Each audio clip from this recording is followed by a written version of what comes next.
పార్వతీపతయే హర హర మహాదేవ హర.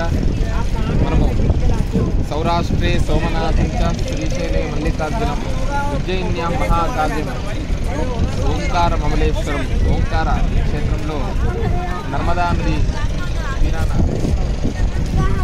ఓంకార స్వామి వారిని దర్శనం చేసుకున్నాం.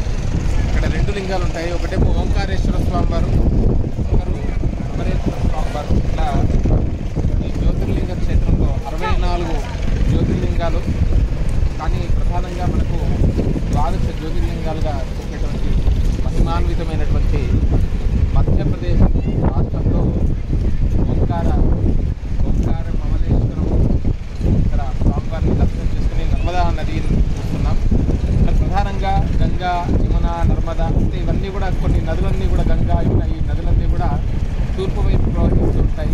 కానీ నర్మదా నది మాత్రము పశ్చిమం వైపు ప్రవహించి ఇక్కడ అమర్ఖండని చాలా ఒక గొప్ప ఋషికేశ్, హరిద్వార్, ఉత్తర భారతదేశం వైపు ఏ విధంగా ఉంటాయో ఆ విధానంగా అమర్ఖండలో ఈ నర్మదా నది జన్మస్థానము. అక్కడ అనేక కొండల నుండి అక్కడ ఎంతోమంది మహనీయులు, సాధువులు వారు ఎంతోమంది వందల మంది, వేల మంది తపస్సు చేస్తూ ఉంటారు, ఉపాసన మార్గంలో ఉంటారు.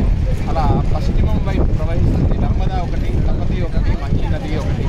ఈ 3 నదులు కూడా మహిమాన్వితమైనటువంటి నర్మదా నది స్నానం ఆచరించి ఇక్కడ ఎంతోమంది విప్రోత్సవాలు మనకు తెలుగు రాష్ట్రాల నుండి రావడం జరిగింది. ఒక 40 మంది, 30 మంది, 35 మంది దంపతులు అలా స్వామివారిని దర్శనం చేసుకుంటున్నాము. ఎంతోమంది భక్తులు కూడా స్వామివారిని ఖం ఖం బోలే హర్ హర్ మహాదేవ్ అంటూ ఇక్కడ స్మరణ చూస్తున్నాం. హర నమః పార్వతీపతయే హర హర మహాదేవ హర.